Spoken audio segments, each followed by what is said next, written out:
close till I get up. Time is barely on our side. Assalamualaikum warahmatullahi wabarakatuh. Halo anak-anak ibu yang tercinta. Kita ketemu lagi ya dalam mata pelajaran bisnis online di kelas 11 BDP. Mudah-mudahan kalian semua dalam keadaan sehat ya. Oke, kita langsung aja ya masuk ke materi yang pertama, yaitu KD 3.1 memahami bisnis online dan KD 4.1 menggolongkan jenis-jenis bisnis online. Oke, langsung aja ya. Oke, pemasaran dan bisnis online. Apa sih pemasaran? Nah, pemasaran itu adalah suatu kegiatan pokok yang perlu dilakukan oleh perusahaan, baik itu perusahaan barang atau jasa dalam upaya untuk mempertahankan kelangsungan hidup usahanya. Bisnis online adalah segala bentuk jasa, produksi, dan distribusi menggunakan teknologi yang terintegrasi atau dilakukan secara daring yang biasa disebut online.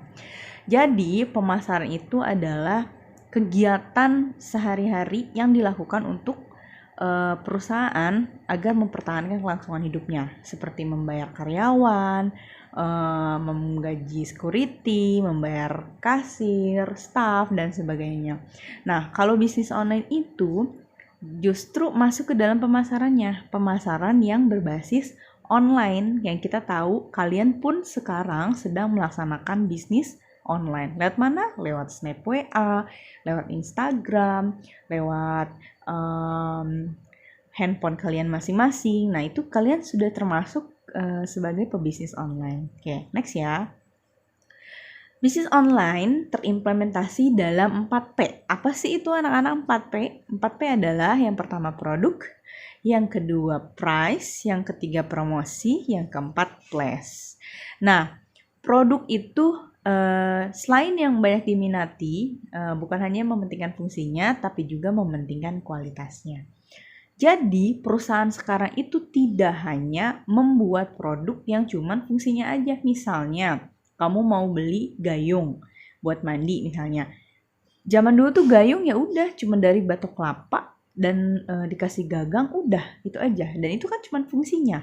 Kalau sekarang gayung itu udah dibuat apa? Dari plastik. Kemudian bahannya pun beda-beda, melaminnya ada yang tebal, ada yang tipis. Nah, itu tergantung kalian maunya beli yang mana.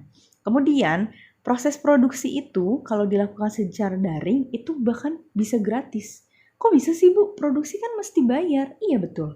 Kalau kalian dropship, kalau kalian jualan bisnis online-nya lewat orang lain, kalian ngambil barang di online, itu kan bisa gratis. Bener nggak? Gitu. Jadi simbiosis mutualisme. Kemudian price, harga. Gitu. Jadi dalam menentukan harga pada daring atau luring itu offline ya.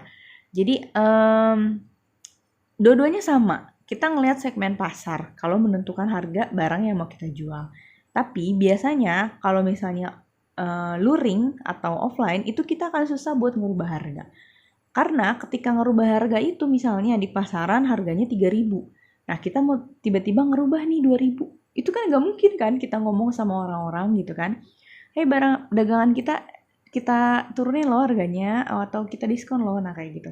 Tapi kalau di daring itu kita bisa banget ngedit ya kan, di Snap WA cuma tinggal diketik doang, diskon loh, beli 2 gratis 1 ya kan, beli 2 gratis ucapan selamat pagi gitu kan, jangan lupa makan, nah kayak gitu ya. Itu ya yang paling penting. Oke, yang ketiga adalah promosi atau promotion. Promosi itu di dunia online itu memanfaatkan search engine.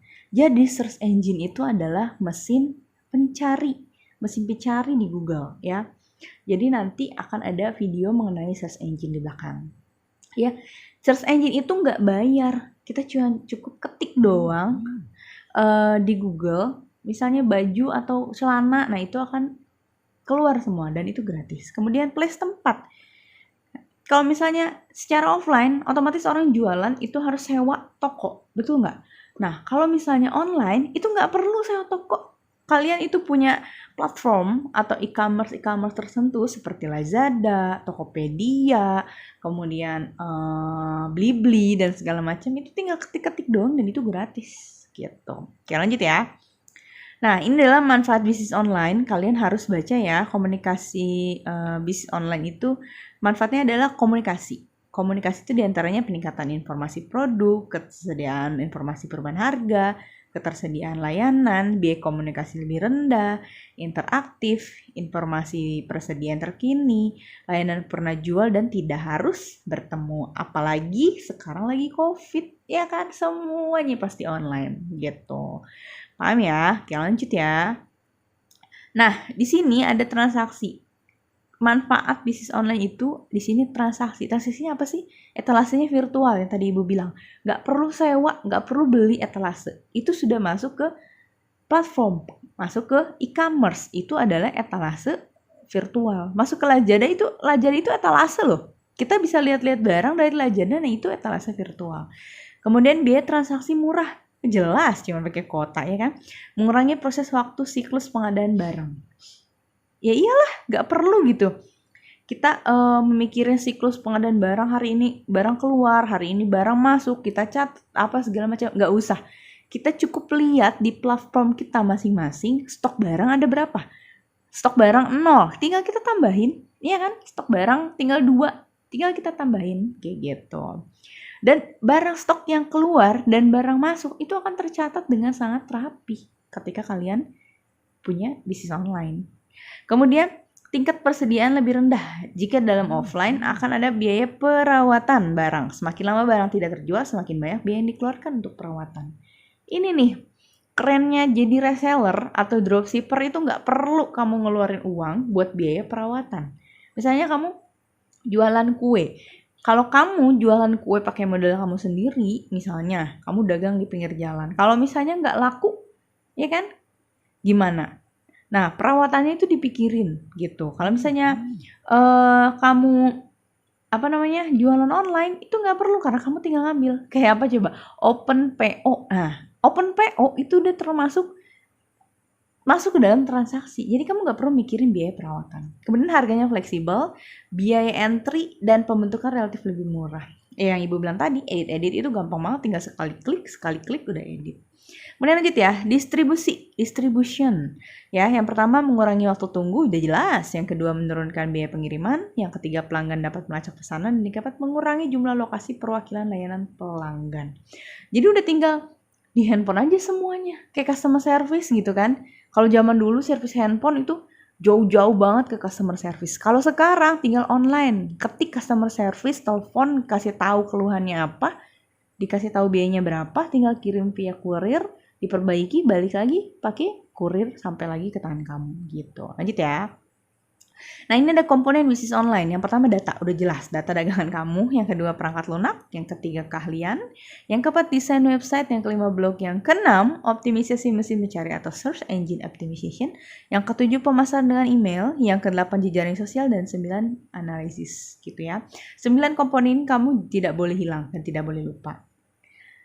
Nah, ini ada cara menggunakan optimisasi mesin pencari. Nih, kita cek ya.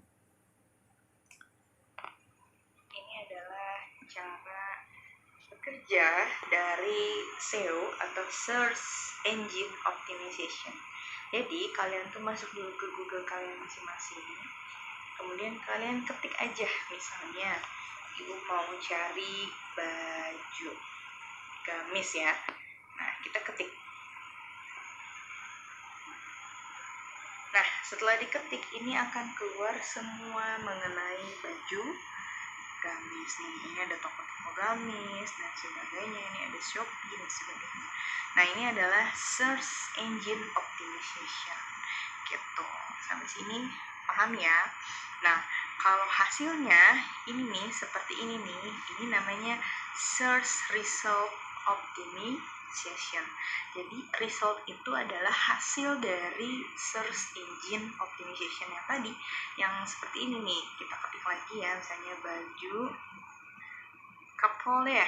Nah, tuh. Yang kita ketik itu adalah SEO, yang hasil ini adalah result gitu. Sampai sini paham ya anak-anak?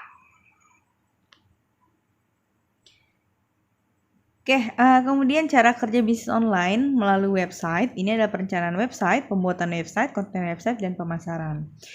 Berikut adalah cara membuat website melalui WordPress. Nih, kita lihat ya. Nah, kalau ini adalah cara membuat website di WordPress ya.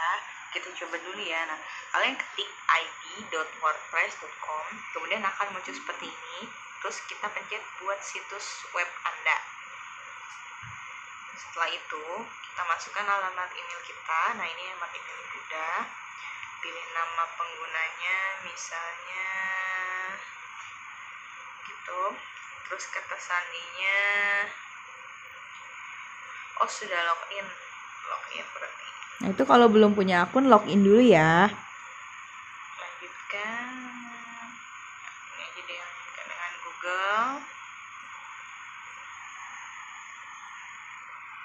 Kita tunggu akun Google-nya. Sip.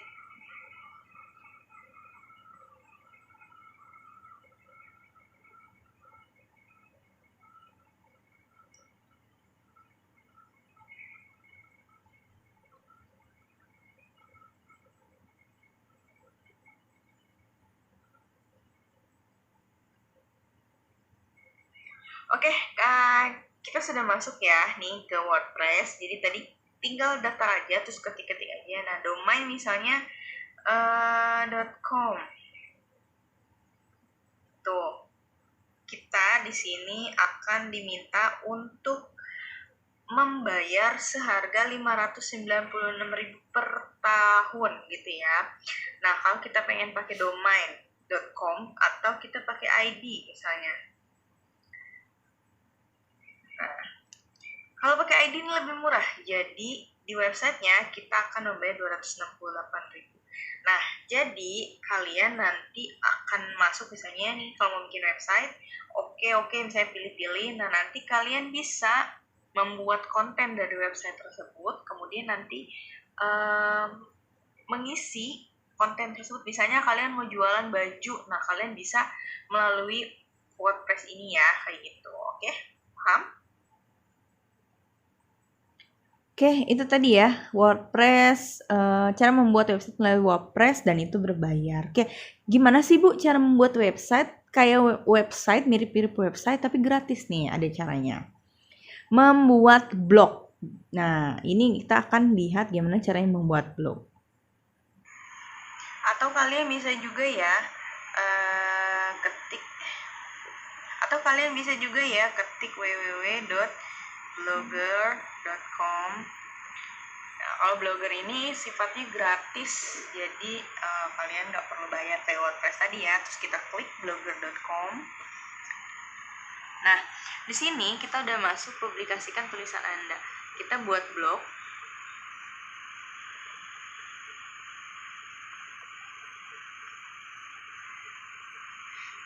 Maaf ya agak lama. Terus masuk akun.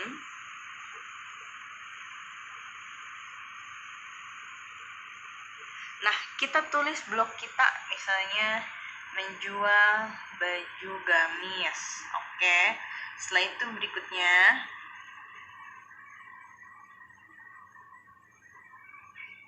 alamat blognya adalah kita ketik www atau ini baju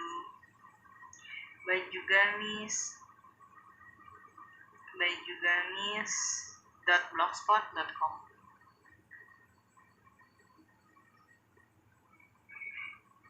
Nah, bajugamisyou.blogspot.com itu kita klik berikutnya. Nama tampilan adalah misalnya baju gamis. Kita klik lagi selesai. Diproses sama Blogger, jadi diperbarui. Nah, kayak gini. Nah, ini ada undang-undang kayak gitu ya. Nah, ini udah masuk ke blog kita. Ini postingannya, kita cari. Ini tidak ada postingan. Kita lihat blog Anda. Tuh, ini di sini bisa diedit-edit ya. Di dalamnya dimasukin konten, kemudian harga dan sebagainya. Nah, itu lebih mudah lagi ya, kayak gitu ya. Ini blog ini gratis, jadi nggak kayak WordPress tadi ya. Kalau WordPress tadi itu kan bayar. Kalau blog ini gratis. Oke, tinggal pilih mau yang mana. Oke, sudah selesai anak-anak. Mungkin sampai situ aja ya penjelasan dari Ibu. Semoga kalian mengerti tentang materi bisnis online KD 3.1 dan 4.1 ini. Nanti tugasnya silakan kalian isi di e-learning masing-masing. Oke, terima kasih. Selamat belajar. Assalamualaikum warahmatullahi wabarakatuh.